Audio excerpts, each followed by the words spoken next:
Olá pessoal, sejam todos bem-vindos a mais um podcast Papo Mais. Eu me chamo Thiago e hoje eu estou aqui com a minha companheira e apresentadora, a Kemi. Olá pessoal, sejam todos muito bem-vindos para mais um episódio do Papo Mais. Hoje a conversa é com uma convidada que já esteve aqui em outros episódios e sempre traz reflexões profundas e práticas sobre o ambiente corporativo. Estamos com Sandra Ribeiro, diretora de RH e jurídico da Embeleze. Ela é psicóloga com MBA em gestão de pessoas, formação em coaching executivo e uma trajetória de mais de 30 anos promovendo ambientes de trabalho mais seguros, éticos e humanos.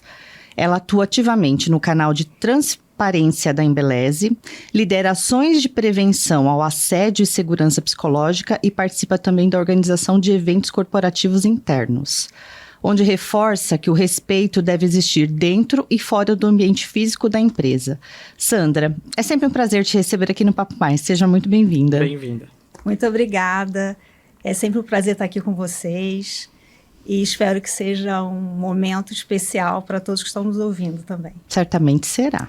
Certo. Sandra, hoje o papo é sobre respeito, né, segurança e o papel real das empresas no combate ao assédio. Quando falamos em assédio no trabalho, muita gente ainda associa o tema apenas a assédio sexual. Mas a realidade ela é muito ampla com relação a esse assunto, né? Você pode explicar para a gente os diferentes tipos de assédio e dentro de uma organização, por exemplo? Olha, acho que esse assunto é uma grande oportunidade de estar falando aqui para as pessoas e terem conhecimento do que é, né? Porque o assédio, ele pode ser um assédio moral, pode ser um assédio sexual, pode ser uma oportunação sexual, ainda pode ser uma discriminação. Então, a gente tem várias nuances, né? Então, quando eu falo sobre assédio moral, eu estou falando sobre um abuso que normalmente, não exclusivamente, mas normalmente, é sobre um abuso de poder.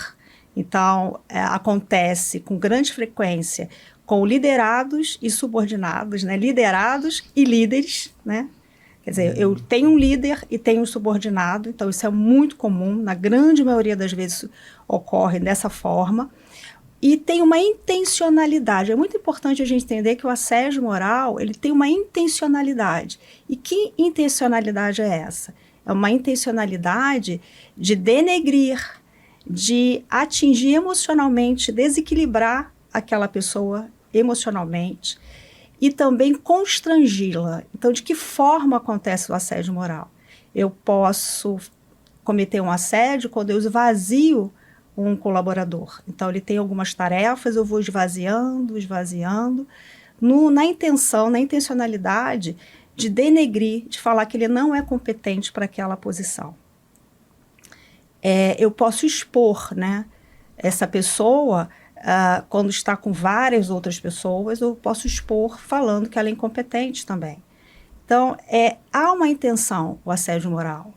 Ele é intencional e muito sério, muito danoso à saúde física e emocional daquele colaborador, né? Então, pode ser algo também relacionado à discriminação, uma discriminação com relação à raça, à idade, a escolha sexual, pode acontecer isso.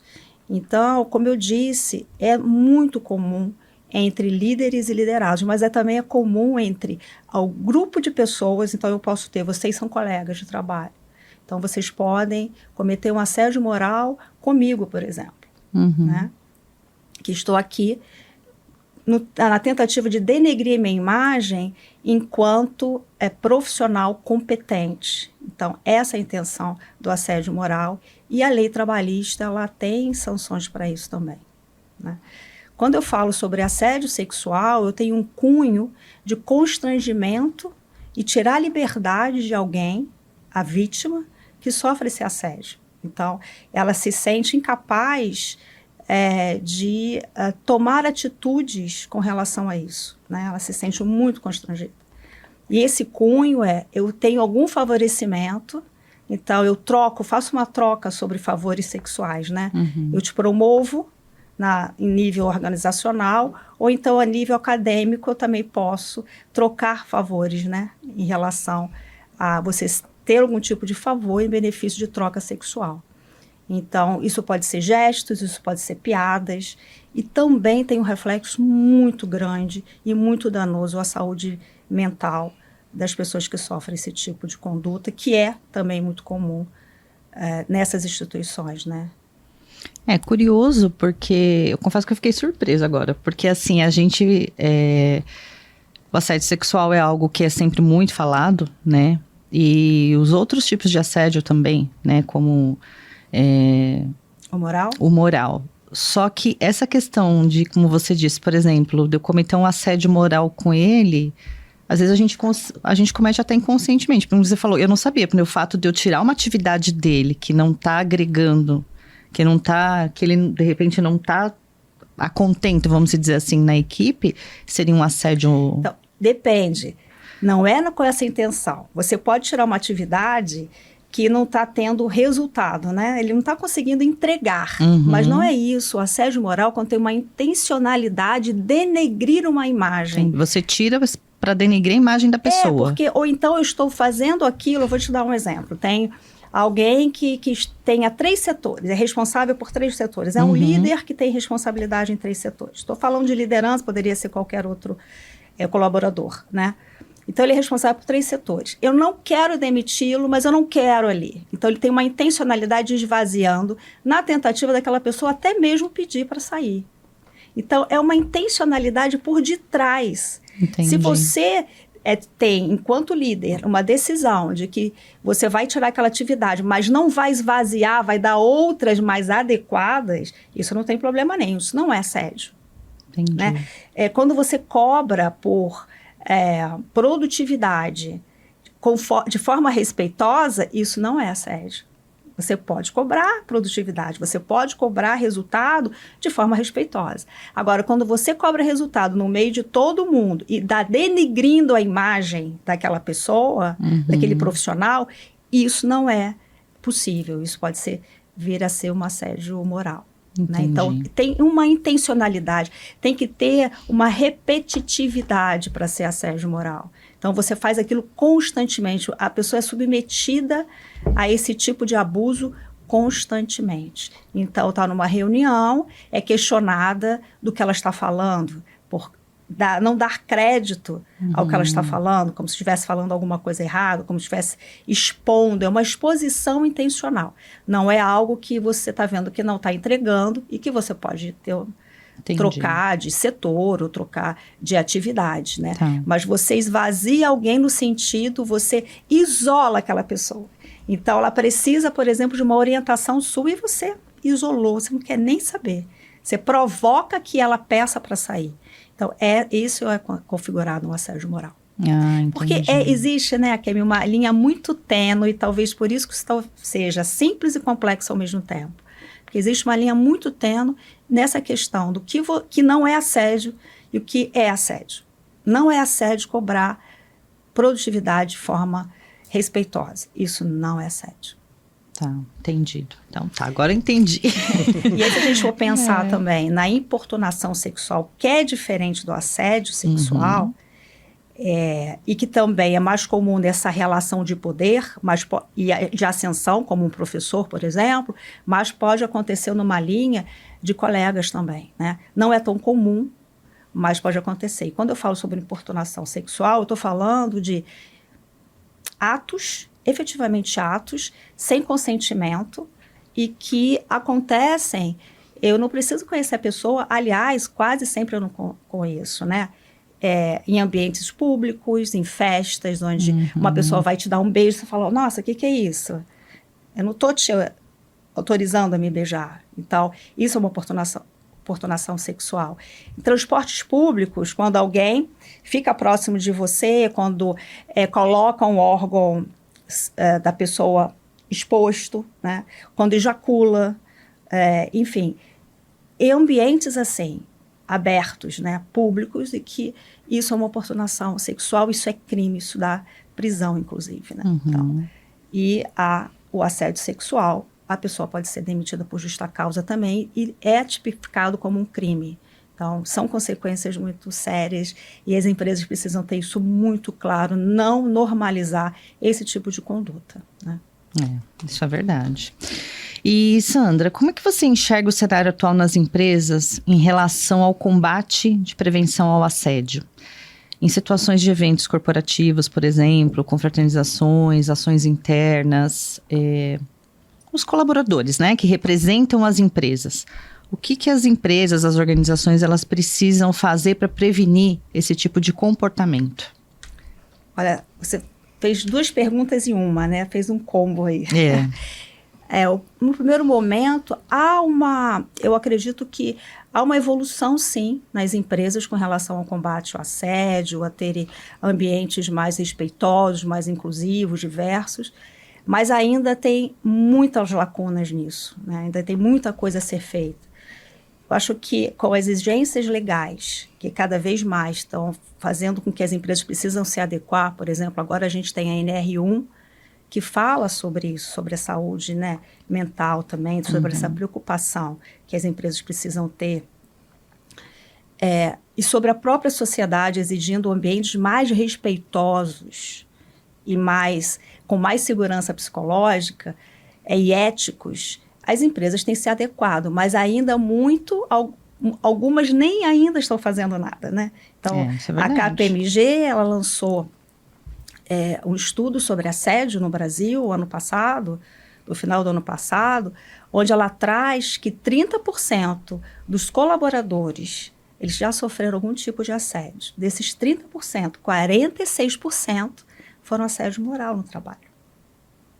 E 14% foram assédio sexual.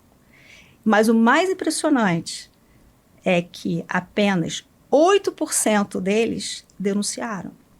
Então, que ambiente nós estamos tendo organizacional onde não há uma segurança para que as pessoas possam denunciar? Por que elas sentem medo, né?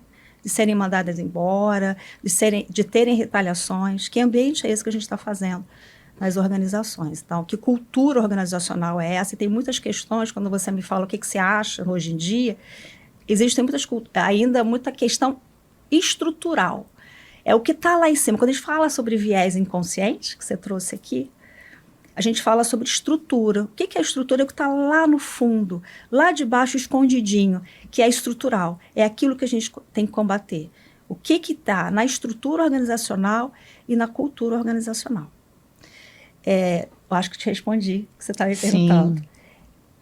E o outro ponto é o que fazer quando você está representando a empresa fora do ambiente, fora lá da sede da organização.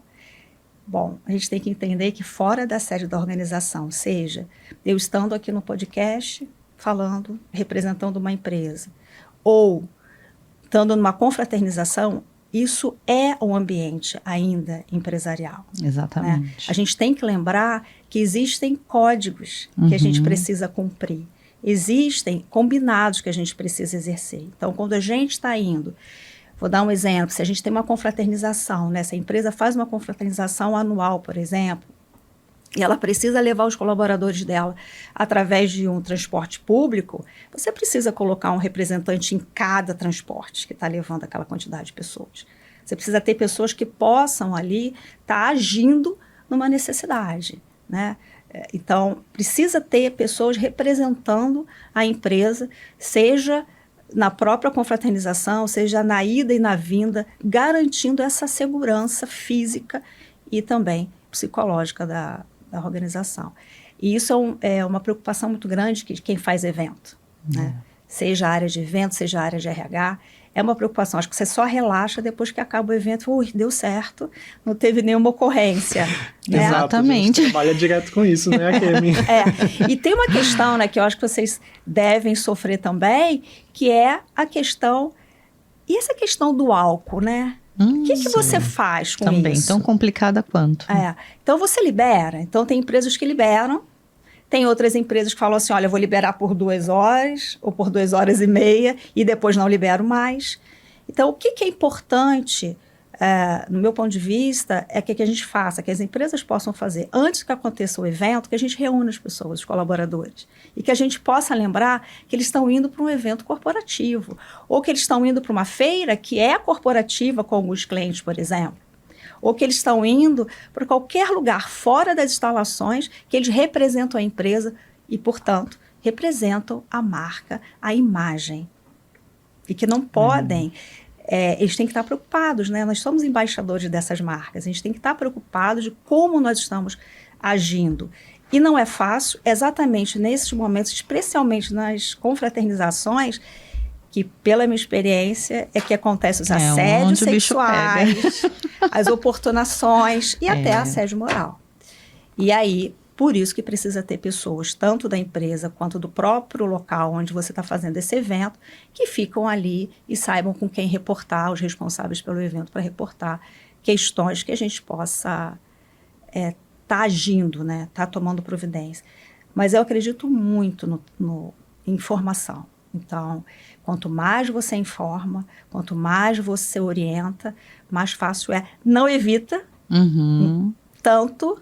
Isso não quer dizer que não vai acontecer, mas pode melhorar bastante a situação, né? Sim. Eu tenho um relato aí nos nossos eventos.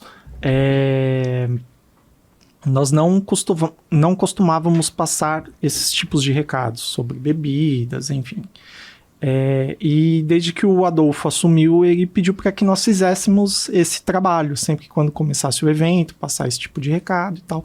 Por mais que a pessoa, no consciente dela, ela tem essa noção, mas a questão da gente passar esse recado surtiu muito efeito. Você viu a diferença? Sim.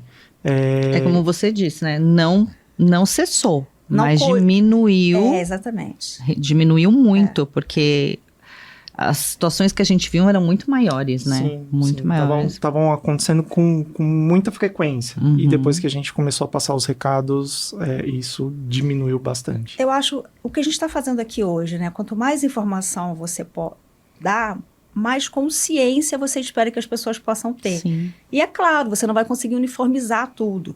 Mas que bom, né? Que você viu na prática que isso funciona. Eu acho que na prática isso funciona muito. Quanto mais você treina, quanto mais você dá informação, melhor é. Informação nunca é demais, né? Agora, se acontece, você tem que tomar as providências, né? Nós já advertimos, por exemplo, briga na volta de confraternização de duas colaboradores, homens, que começaram a brigar porque estavam extremamente bêbados. Os dois receberam advertência. Então, é importante que a gente oriente, mas também que a gente haja no momento que precise agir, para que a empresa entenda, para os colaboradores entendam que aquilo é importante, que a segurança do colaborador importa para a organização. Sim. Até porque eu entendo também que quando você comunica, você avisa, né, você fala, você também tem um certo respaldo, né? Fala, eu te disse, a gente né, pediu para colaborar, enfim, a gente tem um respaldo. Quando você não diz nada, ninguém me diz, não que a pessoa não saiba que ela não deva fazer, né? Mas é como você disse, a bebida às vezes também provoca algumas situações que a pessoa depois que bebe, ela perde a noção. Reações químicas diferentes. Exatamente. Então, assim, de qualquer modo, eu penso que o outro lado está, de certa forma, respaldado por ter passado, né, um comunicado. E eu também vejo um ponto muito relevante nisso. Não só a gente passar para os colaboradores, para os líderes também entenderem o que é isso, né? O que é uma simples brincadeira, o que é uma discriminação, o que é um assédio moral, um assédio sexual ou uma importunação. É importante que eles entendam também e ajude os organizadores do evento, porque tem uma cultura também que é achar que o organizador do evento ou o RH é o responsável, eu estou ali curtindo a festa, né? Verdade. Todos nós somos responsáveis. Isso é verdade. É importante também que a cultura empresarial ela comece a ver isso, né? E que a liderança comece a se sentir responsável nesses lugares também. Não é só uma pessoa. Eu vejo muito no dia a dia que é o organizador do evento, ele que é responsável que não fez. Não, você também é. Você também está junto aqui. Exato. A gente passa muito por essa situação, porque as pessoas falam, tem que tomar até umas gotinhas de Rivotril vocês não dançam, né? Nossa, Thiago, você não bebe nada. Não, gente, a gente está aqui trabalhando. Não é que a gente não bebe, a gente bebe, mas quando a gente estiver no nosso ambiente, fora daqui. A minha equipe, ela fala aqui muito não, isso. Aqui eu deixo eles irem lá se divertirem, mas se acontecer alguma coisa, eles são acionados. Exato. Mas eu fico tensa. Eu acho que o melhor momento da confraternização é ficar feliz, que as pessoas estão felizes, mas é quando acaba, porque é muita responsabilidade. Né? É muita responsabilidade. Sim. É muita, nossa, nem fala. Bom, Sandra, trazendo um pouquinho para o ambiente de crédito e cobrança, é um ambiente onde tem muita cobrança, metas altas, muita pressão, né? Você acredita que isso pode acabar intensificando comportamentos abusivos ou dificultando a identificação do assédio? Sem dúvida nenhuma, Thiago. Sem dúvida nenhuma, porque isso tudo pode ficar muito escondida numa empresa que tem que fala que é cultura, né? Então ela fica lá, você está cometendo um assédio e está escondido como se fosse, não, aqui é cultura de cobrança, e é você, Thiago, que não está adequado nessa cultura. É você que tem mimimi, é você que... Então, eu acho que a forma como o seu líder trata a equipe é que vai editar essa questão, sabe? Porque a empresa é feita de pessoas. Uhum. E ela faz produtos e serviços para pessoas. E quem faz isso são pessoas. Então, o tempo todo você está falando sobre pessoas. Então, e a liderança tem um papel muito importante, ou crucial, ou fundamental nisso tudo. Então, a forma como você cobra, se você cobra de forma respeitosa, ok. Se você cobra metas e resultados de formas abusivas, com grito, falando que você não está adequado, isso provoca uma reação até na pessoa, né, no colaborador, de que ele começa assim, não, eu não sou adequado. Eu estou inadequado para esse setor, ou então realmente eu sou muito sensível a isso. Não, você está sendo submetido a um assédio moral. Você não está sendo submetido só a uma cobrança normal de metas e respeitosa. Isso não é respeito. Então, assim, eu acho que a preocupação é quando, e o crédito de cobrança passa por isso, né? E o assédio pode ser até extramuros, né? Que quando é falado, por exemplo, com um cliente, né, que precisa de fora, então você pode ser maltratado. Uhum. Então o assédio moral ele pode ir além da própria organização. Então, sem dúvida nenhuma, ele pode ficar escondidinho como uma cultura de cobrança, como uma cultura mais agressiva, e na verdade é um assédio. Eu acho que a área que sofre muito com isso também, essas áreas de telemarketing, aquelas áreas que precisam bater metas, atingir... que escutam coisas muito agressivas. Exatamente. Também, que podem ter questões sérias psicológicas e físicas, né? E assim, me surgiu uma curiosidade, você que, né, tá dentro de uma empresa, né, que lida ali com diversas áreas. Existe, assim, alguma determinada área dentro da empresa onde você consegue identificar que existe um risco maior ou que existe efetivamente um assédio moral maior por conta dessas cobranças, dessas situações? Eu acho que quando você trouxe a Kemi, por exemplo, tem áreas que já são suscetíveis a isso. Uhum. Mas, por exemplo, numa área comercial, né? Que você bateu a meta, hoje é dia 30, bateu a meta. Amanhã é dia 1º. Você começa tudo de novo. Tudo de novo. Né? Não tem nenhum respiro, né? Ou você pode pensar numa área industrial, no chão de fábrica, onde está com um movimento muito grande, precisa ter uma produtividade muito grande. Então, isso é muito relativo. Mas pode ser uma área também que seja tranquila e que o problema é a liderança. A liderança que não sabe tratar, que não trata com respeito, não trata com ética, e que há abuso. E que, muitas vezes, ele mesmo, o líder, não está percebendo, ele está achando que ele quer cumprir meta e vai, é inconsciente também, né?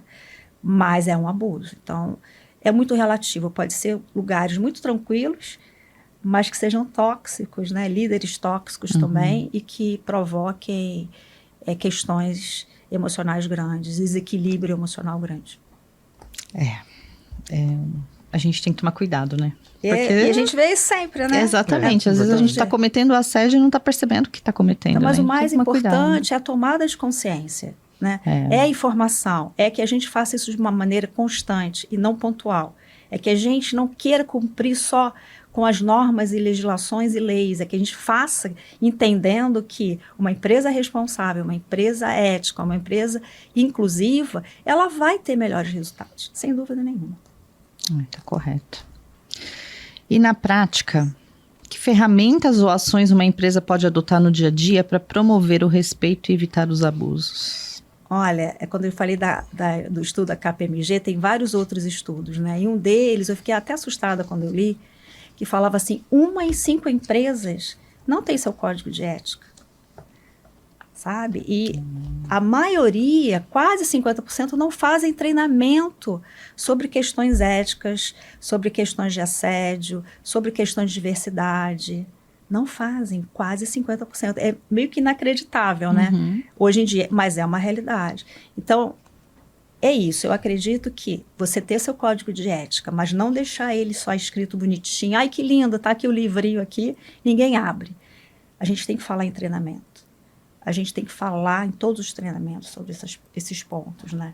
A gente tem que massificar. A gente não tem que fazer coisas pontuais. A gente tem que fazer coisas constantes. E mais do que ter código de ética, mais do que ter código de diversidade, inclusão, mais do que ter isso tudo muito bem, políticas bem fundamentadas e divulgadas, né, que é importante, porque não adianta ter a política dentro da empresa ou no RH e que ninguém conhece. Você tem que ter um canal onde as políticas estejam lá de fácil acesso. Mas mais do que isso, é o dia a dia, né? É o que você faz no dia a dia, é como você age no dia a dia. Então, isso tudo é importante.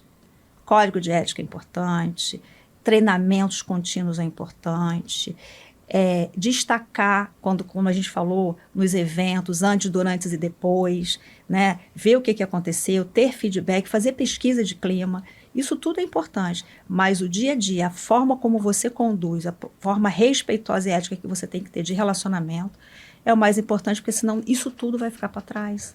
Porque a sua prática não condiz com aquilo que você fala. Então, é importante fazer isso. Verdade. Sandra, a segurança psicológica ela é um dos pilares mais falados hoje em dia. Mas como que as lideranças podem, de fato, criar uma cultura onde os colaboradores se sintam seguros para falar, denunciar e serem ouvidos? Acho que esse é um... Esse é um ponto extremamente importante e relevante, que a gente fala muito sobre segurança psicológica. O que é isso, essa tal de segurança psicológica, né? É que você realmente, que o líder, ele crie esse espaço de escuta, ele esteja disponível verdadeiramente, por inteiro, para escutar. E aí, imagina, como é que você vai relatar numa cultura onde você não é nem ouvido? Onde você não pode se expressar. E as pessoas confundem um pouco que expressar não significa eu aceitar ou a empresa aceitar todas as opiniões ou pontos de vista. Mas eu acho que a líder tem um papel crucial nisso. Ele pode criar reuniões onde peça opiniões, peça informações sobre determinada questão, né, que está se discutindo ali, mas exclusivamente também fazer com que as pessoas tenham vozes. Todas tenham vozes. Tem aqueles mais tímidos, né? E que a gente pode falar, e você, fulano? E você, Thiago, que é mais tímido? O que você tem a dizer sobre isso? Qual é a sua opinião sobre isso? Então, criar esse ambiente onde as pessoas se sintam ouvidas, escutadas, né? De verdade, e que elas possam expressar o que elas pensam. Né? Então, começa por aí. Criar esse ambiente, porque senão jamais as pessoas vão relatar. Elas ficam com medo de represária. Elas ficam com medo do que vai acontecer, de perder seus empregos. Elas ficam com medo daquilo não ir para frente, não ter uma imparcialidade na investigação, né, quando há um relato. Então, você me perguntou e eu acabei esquecendo do canal, né? Eu acho que é importantíssimo você ter canais, não só o RH, mas ter quem tem setor de compliance, quem tem canal de escuta, canal de denúncia, no caso da Embeleza, ela tem um canal de transparência. Então, ter canais onde a pessoa se sinta segura para falar. Mas ela não vai se sentir segura se a minha liderança direta não me der esse espaço de escuta verdadeira, de escuta legítima. E para que seja tomada uma ação efetivamente, porque às vezes também essa questão, né? Às vezes a pessoa nem vai lá falar porque ela sabe que ela vai falar e ela não vai ser ouvida, não vai ter uma ação, né? Exatamente. Com aquilo. Ou então não vão ser imparciais, né? Ou então a empresa ela tem uma cultura de que ela protege quem tem muito tempo de empresa ou quem tem cargos maiores. Então, se a minha cultura já fala isso, se a estrutura organizacional já transmite isso, como é que você vai relatar? Vai dar em nada, sabe? É aquela coisa que eu vou nadar e morrer na praia, não vai dar em nada. Então, isso é uma cultura de descrédito, isso é muito sério, né? Eu acho que acaba complicando até mais a situação da outra pessoa, né? E aí cria um ambiente muito tóxico de desconfiança, de não confiança, e com certeza as pessoas vão procurar outra organização que não seja tóxica, né? Infelizmente, né? E aí, seguindo com essa atuação você promove muita atuação, muita campanha, né? Imagino, na empresa, enfim, treinamentos. Essas iniciativas, elas fazem realmente a diferença? Elas trazem algum benefício quando você promove esse tipo de ação educativa?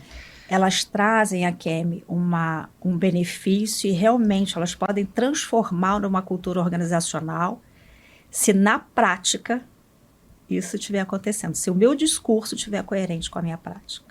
Daí isso tem uma força gigantesca de transformação cultural e estrutural dentro de uma organização. Agora, se eu faço treinamento, se eu faço campanhas, e que isso é só para poder constar, porque a empresa tem uma exigência legal, isso com certeza não vai adiantar de nada e nem vai mudar a cultura dessa empresa. Então, se eu tenho coerência entre o que eu digo e o que eu pratico, sem dúvida nenhuma. Sim, faz a diferença. Vai transformar, pode transformar de uma maneira incrível as organizações.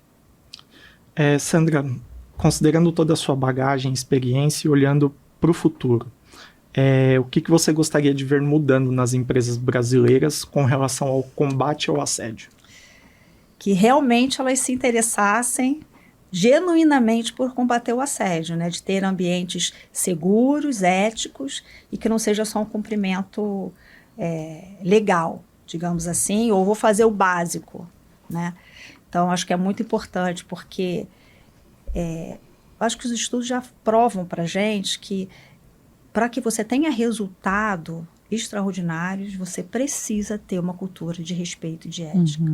Você pode ver que quando os resultados não estão bem, e alguma coisa de errado está acontecendo, né? Então, eu acho que é essa consciência. E os líderes também, eu chamo de pipocar, sabe? Pipocar para mim é ter consciência. Então, eu não tinha consciência daquilo, mas agora eu tenho consciência daquilo. Então, cada vez mais ver a sua responsabilidade. Liderar, eu acho que tem muito mais ônus do que bônus. Porque o tempo todo você tem que se questionar o que você está fazendo, quais são os seus vieses inconscientes. Então, eu gostaria muito de ver. É claro que tem empresas que estão aí surfando nisso de uma maneira linda, mas eu acho que tem muita coisa ainda para acontecer. As empresas, eu vejo que às vezes acham que isso aí é moda. É moda, né? E não é mais moda. Se um dia foi, que eu não acredito que tenha sido, mas não é mais moda. Tanto que ele se traduz em leis, se traduz em legislação, mas que a gente não fique só nisso, que a gente faça realmente consciente, que a gente faça entendendo que a pessoa é o centro, eu faço através dela para outras pessoas e ela tem que ser respeitada, ela tem que ser cuidada e ela tem que se sentir segura. Então, e por muitas vezes o assédio está estruturado, como você disse no tá lá escondidinho, né? E eu acho que por muitas vezes pode ser que até inconscientemente. Sim.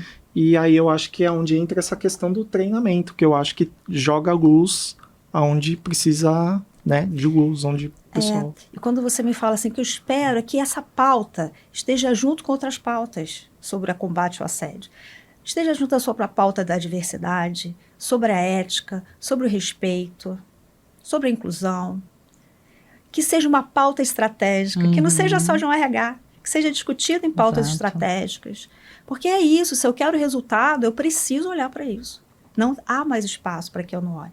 Então, que seja uma pauta estratégica nas organizações. Que sejam discutidas sobre isso. Eu acho que a gente tem que tomar cuidado também, porque existe muito interesse, né? Esse jogo de interesse, às vezes, contribui para que o assédio aconteça também. Porque...